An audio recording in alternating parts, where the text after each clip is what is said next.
আপনারা সবাই জানেন যে আজকে 5ই জুন গোটা পৃথিবীতেই এই দিনটিকে বিশ্ব পরিবেশ দিবস হিসাবে সেখানে পালন করা হয় এবং আজকের সময়ে আপনারা লক্ষ্য করছেন এই দিনটির তাৎপর্য আরও দারুণভাবে বৃদ্ধি পেয়েছে। আমাদের এই পৃথিবীতে এবং আমাদের এই দেশে আজকে পরিবেশের উপর ক্রমাগত চাপ বাড়ছে, দূষণ বাড়ছে।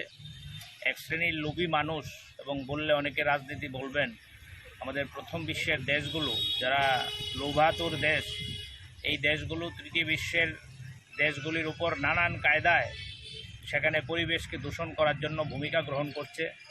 আজকে জঙ্গল কেটে সভ্যতার নামে এক শ্রেণীর লোভী নাগরিক সেখানে পরিবেশের উপর থাবা বিস্তার করছে। আমরা লক্ষ্য করছি আমাদের দেশেও উষ্ণায়ন দারুণভাবে বৃদ্ধি পাচ্ছে এবং পৃথিবীতে সাথে সাথে আমাদের দেশেও আজকে সেখানে আমরা তথাকথিত যে ঋতু কাল শিখেছিলাম সেটা আজকে ভুলে যাওয়ার উপক্রম হয়েছে। এটার মূল কারণ হচ্ছে পরিবেশের উপর দূষণ।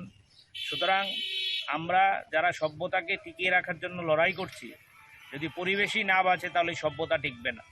এই পরিবেশকে বাঁচানোর জন্য সবার আগে এটা যে কোনো নাগরিকের একটা সামাজিক দায়িত্ব।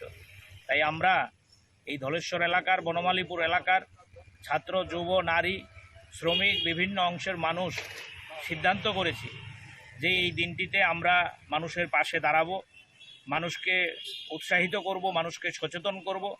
এই কারণে বন দপ্তরের সহযোগিতা নিয়ে আমরা ঠিক করেছি আজকে এলাকার গুরুত্বপূর্ণ জায়গায় আমরা কিছু বৃক্ষরোপণ যেমন করব, পাশাপাশি বিভিন্ন অংশের নাগরিক যাদের বাড়িতে একটু জায়গা আছে, জমি আছে, তাদেরকে আমরা এই চারা গাছগুলো বিলি করব। আমাদের বন দপ্তরের কর্তারা আমাদেরকে সাহায্য করেছেন চারা গাছ দিয়ে। এই চারা গাছগুলো আমরা একদিকে যেমন লাগানোর জন্য উদ্যোগ গ্রহণ করব, পাশাপাশি মানুষের বাড়িতে এই চারা গাছ বিলি করে মানুষকে উৎসাহিত করব, মানুষকে সজাগ সতর্ক করব। আমরা সবার কাছে আজকের এই বিশ্ব পরিবেশ দিবসে আবেদন করতে চাই, আপনিও একটি চারা গাছ লাগান। আজকের একটি চারা গাছ আগামী দিনে এই পরিবেশ রক্ষায় ভূমিকা নিতে পারে। শুধু চারা গাছ না, এই পরিবেশকে যেভাবে দূষণ হয়, যেভাবে এই পরিবেশ দূষণের জন্য দায়ী, সেই দূষণের বিরুদ্ধে সবাই মিলে চলুন আজকে আমরা ভূমিকা গ্রহণ করি।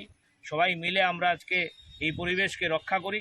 পরিবেশ যদি রক্ষা না হয়, ব্যক্তিগতভাবে আমি আপনি যেমন বাঁচব না, ব্যক্তিগতভাবে কোনো পরিবার যেমন বাঁচবে না, ঠিক তেমনি সমাজও বাঁচবে না। সুতরাং ব্যক্তি থেকে পরিবার, পরিবার থেকে সমাজ, সমাজ থেকে রাজ্য, দেশ, দুনিয়া, এই সভ্যতাকে টিকানোর প্রধান এবং শর্ত।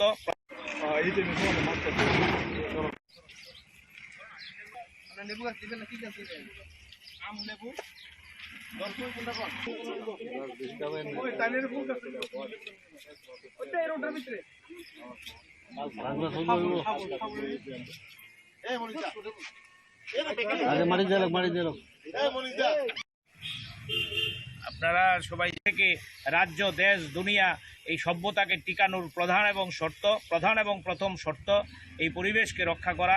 তাই আমরা শত ব্যস্ততার মাঝেও এই পরিবেশ আন্দোলনে নিজেদেরকে যুক্ত করব বলে সিদ্ধান্ত গ্রহণ করেছি এবং আজকের এই কর্মসূচিতে হাত লাগিয়েছি।